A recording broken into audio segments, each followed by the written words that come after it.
शुरू अल्लाह के नाम से जुनाहिद मेहरबान रहम करने वाला। अस्सलाम वालेकुम नाज़रीन, आप देख रहे हैं मेरा यूट्यूब चैनल और मेरा नाम है मोहम्मद हारून।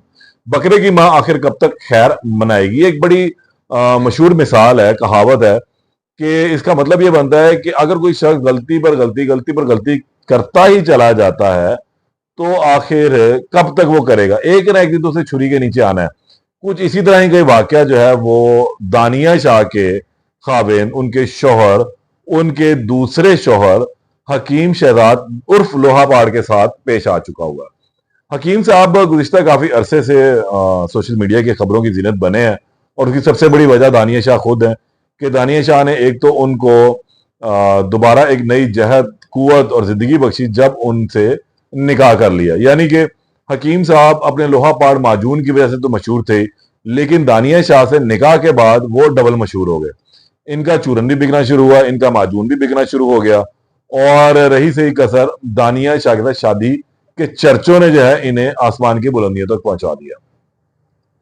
अच्छा, फिर दानिया शाह के वो स्कैंडलाइज चीजें जो वो सामने आनी शुरू हुई कि दानिया शाह ने पहले इनकी वीडियोस लीक कर दी, तो हकीम साहब एक मरतबा फिर दोबारा सोशल मीडिया की जीनत बने।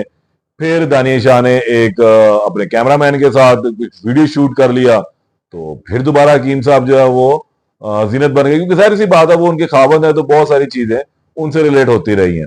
लेकिन इस मरतबा एफआईए ने इन्हें जो अपनी गिरफ्त में लिया, वो बड़ी एक अहम सूरत हाल बनी और इस मरतबा ये दानिया शाह या किसी और वजह से जो है खबरों की जीनत नहीं बने, बल्कि अपनी ही की जो है उसके का निशाना बन गया। अपने ही पैरों पर इन्होंने कुल्हाड़ी मारी। उसमें वजह यह बनी कि पंजाब कॉलेज का जो वो मुबैना वाकया रूनमा हुआ था, उसमें साहब ने भी जो है एक बाबा सराइकी है, चाचा सराइकी, उसके साथ मिलकर इस केस के हवाले से इंतहाई नाजेबा गुफ्तगू की और बगैर किसी सोचे समझे चीजों के इन्होंने जो है ठका ठग वीलॉग कर दिया।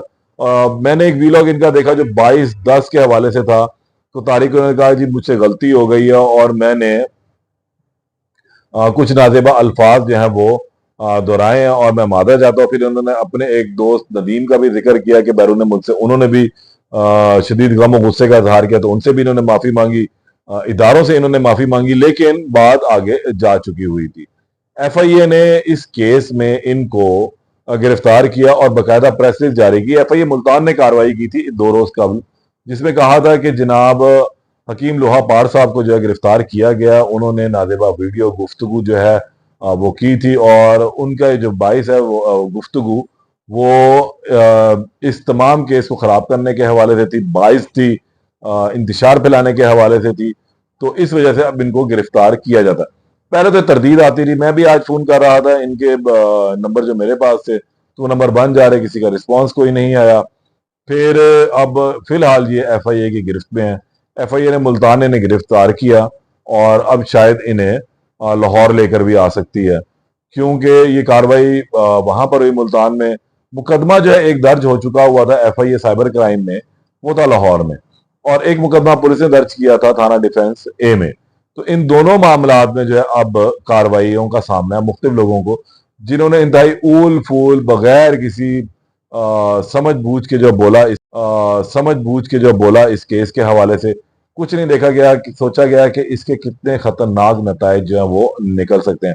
बस व्यूज लेने थे और डॉलर बनाने थे और फिर बोलना शुरू कर दिया। और हकीम साहब इस मरतबा अपने ही पैरों पर खुद ही अपनी कुल्हाड़ी मारने के सबब बने और उन्होंने इसका जो तमाम मलबा है ना अपने कैमरामैन पे डाल दिया कि जनाब ये तो मेरी और वो चाचा सराय की, बाबा सराय की, उसकी आपस की गुफ्तगू थी, हम लोग इसको आपस में गुफ्तगू कर रहे थे तो वो मेरे कैमरामैन ने रिकॉर्ड कर ली, फिर उसने अपलोड भी कर दी। उसने इतनी बड़ी गलती की तो मैं तो माफी मांगता हूँ इदारों से, मेरा इसमें कोई कसूर नहीं है।